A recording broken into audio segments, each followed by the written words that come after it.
Hi friends, welcome to our channel. இன்றைக்கி நம்ம ஈஸியான ஒரு கேக் செய்ய போகிறோம். வாங்க அது எப்படி செய்கிறதுன்னு பார்க்கலாம்.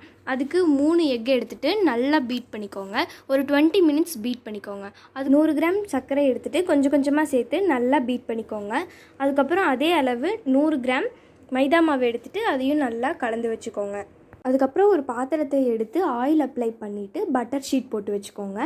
பட்டர் ஷீட் போட்டுட்டு கேக் ஒட்டாமல் வரதுக்காக கொஞ்சம் மைதா மாவு தூவி விட்டுக்கோங்க. அதுக்கப்புறம் அடிகனமான ஒரு பாத்திரத்தை எடுத்துகிட்டு அதில் தண்ணி ஊற்றி இந்த மாதிரி ஸ்டீம் பண்ணுறதை வச்சுட்டு அதுக்கப்புறம் அந்த கேக்கையும் வச்சு ஒரு 40 நிமிஷம் நல்லா வேக வச்சு எடுத்திங்கன்னா சூப்பரான கேக் வந்து ரெடி ஆயிரும். இப்போ பாருங்கள் எவ்வளோ சூப்பராக இருக்குதுன்னு. இந்த மாதிரி கேக் செஞ்சதுக்கப்புறமா நம்மளுக்கு எந்த மாதிரி டிசைன் பிடிக்குமோ அந்த மாதிரி நம்ம அதை டெக்கரேட் பண்ணிக்கலாம். பட்டர் ஷீட்டை எடுத்துகிட்டு பார்த்திங்கன்னா எவ்வளோ சூப்பராக வந்துருச்சு கேக்கு. நம்மளுக்கு பிடிச்ச மாதிரி டிசைன் பண்ணிக்கலாம். நாங்கள் இந்த மாதிரி டிசைன் பண்ணியிருக்கோம். எப்படி இருக்குன்னு கமெண்ட்டில் சொல்லுங்கள். தேங்க்யூ.